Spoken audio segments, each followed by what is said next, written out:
Alright everyone, welcome to 8-2 video 4. We're going to talk about compound interest here, and here's the compound interest formula. This is a formula that is given to you on the milestone formula sheet. So what I really like about this lesson, it is one of the most life applicable subjects that we will learn in this class, and so it's really good. Really, I mean, not that it's not good to pay attention any other time, but this is a really good one to pay attention on. So one of the most practical skills you will learn in this course is the compound interest formula. It's this formula that banks use to calculate how much interest you earn for investments. It's also used to determine how much interest will be charged on a credit card or loan. So here it is, right here, and you'll see that the amount A, and I'll go ahead and reveal this one for you. The amount is A. P stands for principal. R is the interest rate as a decimal, so you've got to make sure that if it's given to you as a percentage, you have to convert it to a decimal. T is time in years, and N is the number of times per year. So I encourage you to pause this and make sure you have this written in your notes here, but it is also explained right here. Okay, and really once you understand this, it's just a matter of plugging in numbers into the formula and then letting your calculator do the rest. Alright, so well, more than just that, there's one other thing that we do need to talk about, and it's the meaning of each of these. So you're going to have to interpret what each of these mean. Annually means N is going to be equal to 1. Yearly means N will also be equal to 1. Okay? Semi-annually is going to be N is equal to 2, or 2 times a year. Biannually is the same thing, that N is going to be equal to 2 times a year. Quarterly, because there's 4 quarters in a year, that's N is equal to 4. For monthly, N will be equal to 12 because there's 12 months in a year. And for weekly, N will equal 52 because there are 52 weeks in a year. And then lastly, daily, N is going to be equal to 365 because there are 365 days in a year. Okay, so let's do this example here. It says you deposit $1,600 in a bank account. Find the balance after 10 years for each of the following situations. So the first thing we need to do is we need to identify what the principal amount is. So P is going to be equal to $1,600.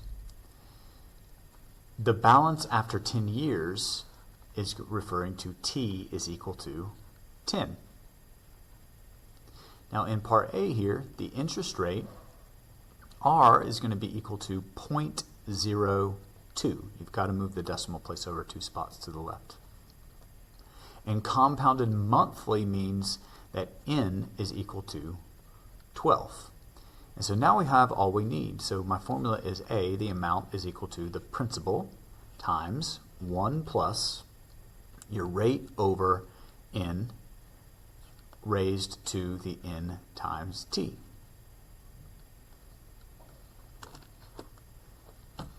Alright, so now what you need to do is plug in each of the numbers.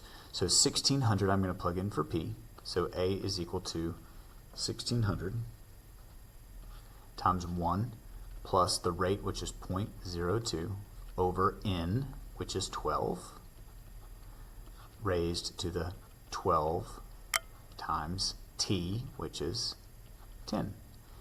And now we're just going to plug it in our calculator. So we'll do 1,600 times 1 plus 0.02 over 12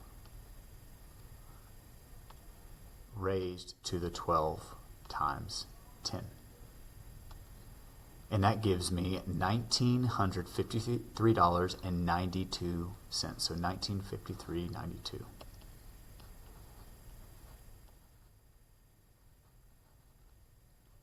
Okay. Now let's move on to the next problem, and notice it's going to change a little bit different here. It's a little bit of a different problem. So this says compounded quarterly. So instead of N being equal to 12, N is going to be equal to 4 because there's 4 quarters in a year. So we're going to use the same formula, but instead of plugging in a 12 here and here, we're going to plug in a 4.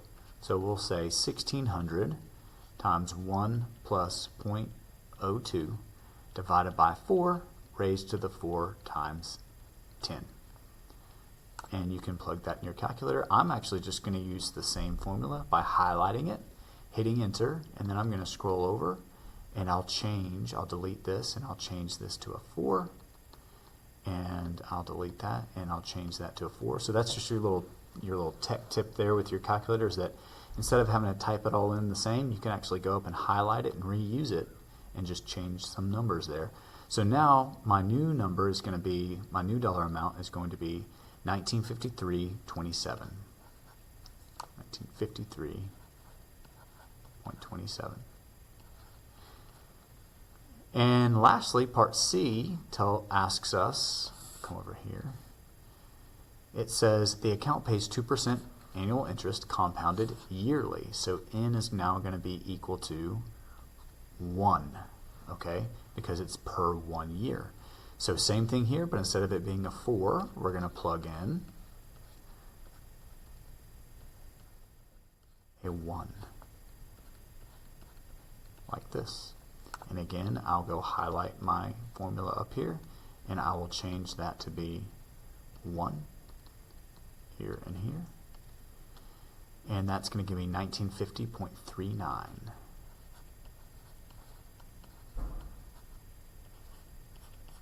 All right, and so another thing to notice is that you'll see that the dollar amount, and it didn't go down by much, but it is going down the less we are compounding it by. So when N is bigger, notice the dollar amount is bigger whenever the interest rate stays the same. So here we have 1953.92. Here it goes down by a few cents, okay, whenever we compound it quarterly. And then if I compound it yearly, then it goes down even more. And I know that doesn't seem like a lot with this example, but it can be a lot when you're talking about larger amounts of money. So take a second and go try the one you try, and then I'll see you in the next video.